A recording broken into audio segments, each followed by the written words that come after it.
अस्सलाम वालेकुम दोस्तों, आज हम लेकोलिप टैबलेट के बारे में बात करेंगे। लेकोलिप टैबलेट हिल्टन फार्मास्यूटिकल कंपनी की प्रोडक्ट है। इसमें जो मेन साल्ट यूज़ होता है उसका नाम है लेकोसामाइड।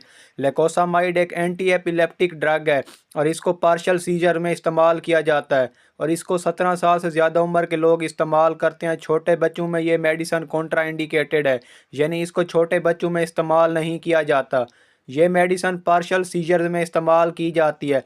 पार्शियल सीजर्स में मरीज को बदन के किसी हिस्से में मिर्गी के झटके या फिट्स पड़ते हैं, मसल ट्विचेस देखने को मिलते हैं। पार्शियल सीजर्स में मरीज बेहोश नहीं होता बल्कि बिल्कुल अपने होश में होता है, लेकिन उसके दिमाग का एक हेमिस्फेयर इन पार्शियल सीजर में इन्वॉल्व होता है। उसके जिस्म के मसल अचानक कॉन्ट्रैक्ट हो सकते हैं और मरीज को कुछ वक्त तक मसल टाइटनेस हो सकती है। तो इन पार्शियल सीजर्स को रोकने के लिए लेकोलिप टैबलेट का इस्तेमाल किया जाता है। लेकोलिप टैबलेट में मौजूद लेकोसामाइड एक सोडियम चैनल ब्लॉकर मेडिसन है। ये medicine voltage gated sodium channels को ब्लॉक करती है और नर्व इम्पल्स के एक्सेसिव एबनॉर्मल डिस्चार्ज को ख़त्म करती है, स्लो करती है और सीजर्स को कंट्रोल करती है।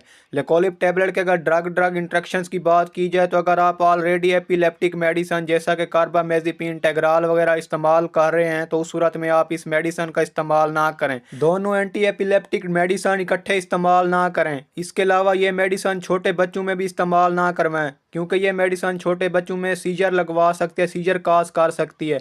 लिहाजा छोटे बच्चों में भी ये मेडिसन कॉन्ट्रा इंडिकेटेड है। ये मेडिसन 50 mg, 100 mg, 150 mg और 200 mg की स्ट्रेंथ में अवेलेबल होती है।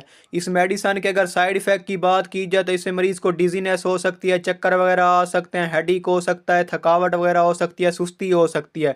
कोई भी एंटी एपिलेप्टिक मेडिसन हमेशा आप अपने डॉक्टर के मशवरे के बाद ही इस्तेमाल करें।